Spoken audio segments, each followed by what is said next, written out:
Hello and welcome to the June 2025 LLR LMC Podcast. So we've got a few things to talk about this month, maybe not as much as normal, but that's maybe good. So first kicking off with is a really important thing, the UHL Awards Gala evening.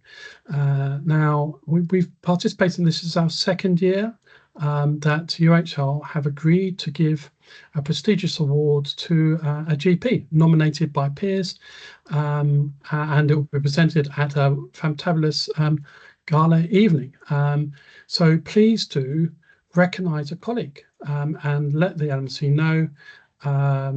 If you look on our website or on the newsletter, there are links to click through and just to nominate. This is a great chance to really put someone forward who perhaps has just been working in the background, getting on with it, doing their day job, and has never had their work recognised. So please do that. Next, I'm going to move on to Mounjaro and tirzepatide. This continues to cause problems. As many of you will know, it was supposed to have gone live in primary care by 23rd of June. Which for me was yesterday, and if you're listening to the playback, could have been any time in the past. So what's happened? First off, is that I used the term primary care correctly, because actually it doesn't say general practice, and we still don't know at the moment how the contract is going to go. But my discussions with the ICB so far has suggested the most likely thing is that patients will present to general practice. We will just check that they meet the criteria. And the criteria for the first year is that they have a BMI over 40 plus at least 4 of the comorbidities. And then we will refer on, and then they'll be seen by a hospital-based weight management service, who will then again reassess to make sure they meet the criteria. They'll do the baseline tests and they'll start on the treatment.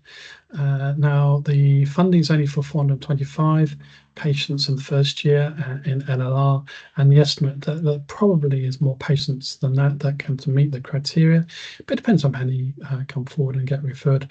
But it is possible that the weight loss service may need to further manage those numbers, as in rationing. So when the form is done, there will be some additional questions which are there, like whether someone has got sort of an operation coming up that they could do with losing weight for, or fertility treatment, or whether they've got pre-diabetes. Anything which that they could probably do with losing the weight quicker, then they will probably be prioritised. So there will be a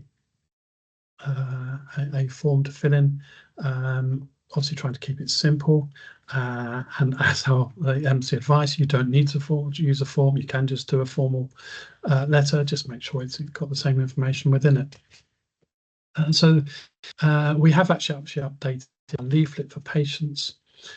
So please use that, please display that in your practice, please put it onto your website, please hand it to patients, and please give us feedback. Do these sort of leaflets work with your patients? Do they like them? Do they dislike them? Is there any sort of particular thing you feel is good or bad about them? Let the LMC know. We're doing this as a service to practice, and we want to learn as to what works for you and what doesn't. Moving on, system one. No, in fact, I'm going to put that to the bottom for obvious reasons. Next, we'll talk about the DDRB uplift. Now, as you know, the DDRB, or hopefully you know, the DDRB has now come up with their suggestion for the uplift for salaried GPs. Now, as per every year, there's been some confusion about that, but basically what they're recommending is a 4% uplift. Now, there is additional one-off sum that we have been asked by a couple of practices, but actually that doesn't apply to salaried doctors. That's only for trainees, so you don't need to worry about that. We do get an awful lot of questions saying, do we have to give it? Now, I can talk around the topic. I can't really give you a right or wrong answer. So within your contract, the GMS contract and the PMS contract, it actually states that you must only offer employment to a salaried GP on terms which are no less favourable than those in the model terms conditions or of service for a salaried GP, and that document includes both a model contract and offer letter. So the offer letter, which includes reference to the DDRB increase, actually forms part of the terms and conditions. Now, again, it says that the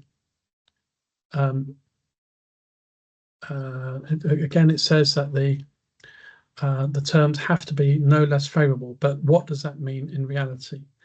Well, this is a difficult thing because as far as I am aware, and I have asked around, this still hasn't been tested. So the final arbiter of this would be an industrial tribunal, and I'm sure none of us really want to be the test case for this. So it's having a sensible conversation with your salaried GPs as to what that means, as to whether what you're offering them as a total package is at least no less favourable as the model terms and conditions. Really, that's only as far as we can go, and we would recommend that you get professional HR advice if you're still not sure what to do about that. The LMC is now booking in events for partners and other GPs and practice managers. So please go through that. We've got events about partnership agreements, about CQC with and MRHR alerts, which also will be pertinent to your practice pharmacists. Succession planning and partnership change.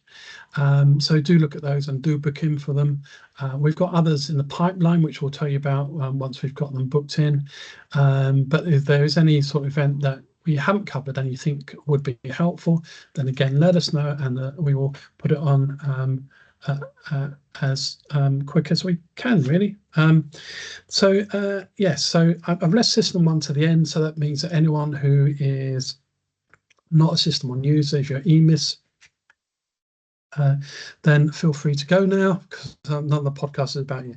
So we've actually got 3 items about System 1 today. 2 of them about patient safety, and one of them a more general thing. So the first one about patient safety is regarding an ongoing issue about letters which are written by a third party. So as you probably, hopefully you're aware, that what happens is that when a patient is seen, say, by a community nurse or by the community psychiatrist or by a community dietitian, all these people, is that they write, and you can see what they've written. Now, what their entries are not part of your record. So it's like you've got a window into someone else's System 1, what's called a unit, from your unit. So you can see it, but it's not part of your record. So what does that mean? I mean, that means that if you print out a SAR, say, it won't be included.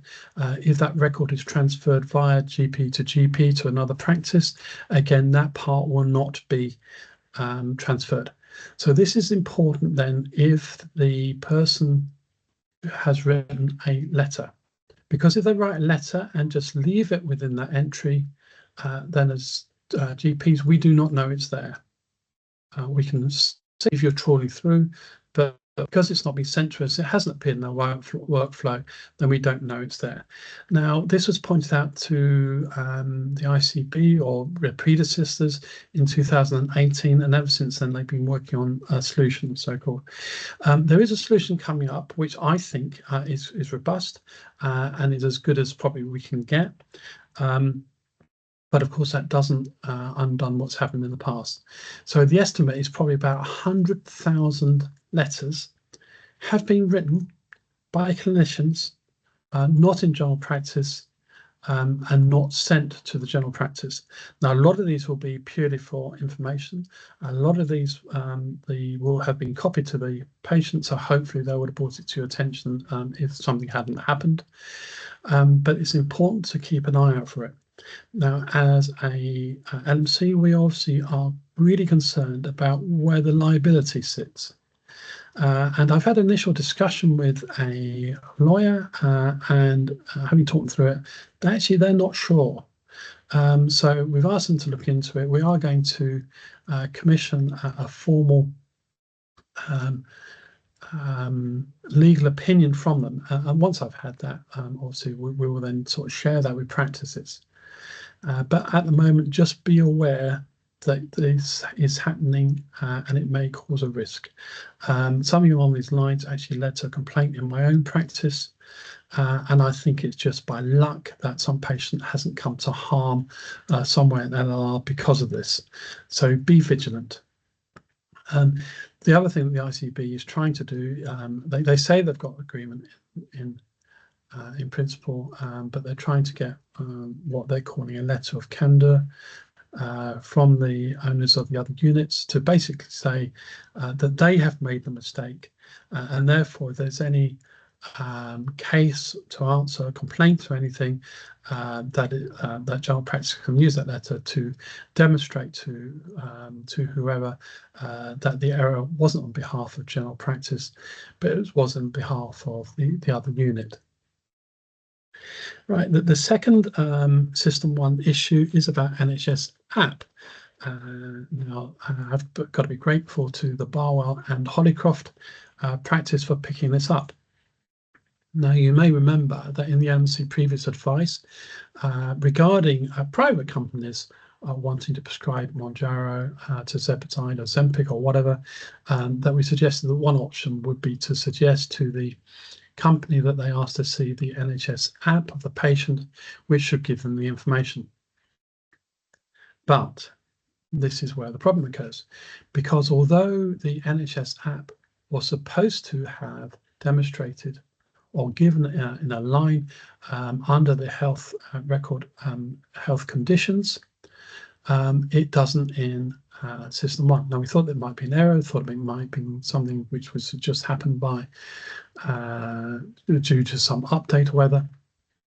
But actually what I found is that this was a positive decision by TPP, who obviously provide System 1, not to display it in NHS app in the way that it was intended. Now, the way it is intended isn't prescribed nationally, but declaration of interest. I was on the GBC IT subcommittee and was joint co-chair, I think, at the time of the joint GP IT committee at the time this was coming through, and the way that it's displayed in other systems like EMIS is how the NHS app team thought that it should be displayed. So I will continue to push for this at national level.